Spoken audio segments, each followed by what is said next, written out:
Hi మామ, ఈరోజైతే మనం గుండాల వాటర్ ఫాల్స్ వెళ్తున్నాం.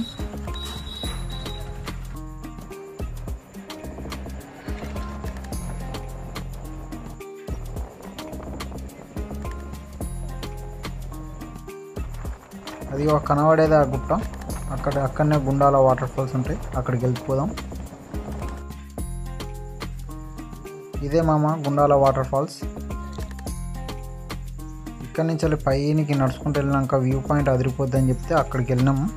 ఇదే కనబడేదే వాటర్ ఫాల్స్. ఇప్పుడంటే వాటర్ వస్తలేవు. పైనుంచి వ్యూ చూడండి మామ ఎంత బాగుందో. ఇక్కడ ఫోటోషూట్ తీసుకుంటే మాత్రం అదిరిపోద్ది మామ. ఇప్పుడంటే వాటర్ వస్తలేవు మామ, వాటర్ ఫ్లో అనేది లేదు ఇప్పుడు, ఎందుకంటే వర్షాలు పడతలేవు కదా. మా సైడ్ అయితే పడతలేవు, మీ సైడ్ పడతలేవు కామెంట్ రూపంలో తెలపండి. ఇక్కడి నుంచి వ్యూ పాయింట్ మాత్రం అదిరిపోయింది మామ. ఇక్కడి నుంచి పడితే కూడా డేంజరే మాము. ఇదే మామ, ఇక్కడి నుంచి వాటర్ ఫ్లో అని వస్తుంది పైనుంచి. ఇక్కడ మంచి మంచి టెంపుల్స్ కూడా ఉన్నాయి మామ, వచ్చి విజిట్ చేసేటోళ్ళు చేయండి. లొకేషన్ మాత్రం అదిరిపోయింది. ఇది నా ఫస్ట్ వీడియో మామ, చూసేటోళ్ళు అందరు సబ్స్క్రైబ్ చేసుకోండి, ఇంకా మీ ఫ్రెండ్స్ కూడా షేర్ చేయండి.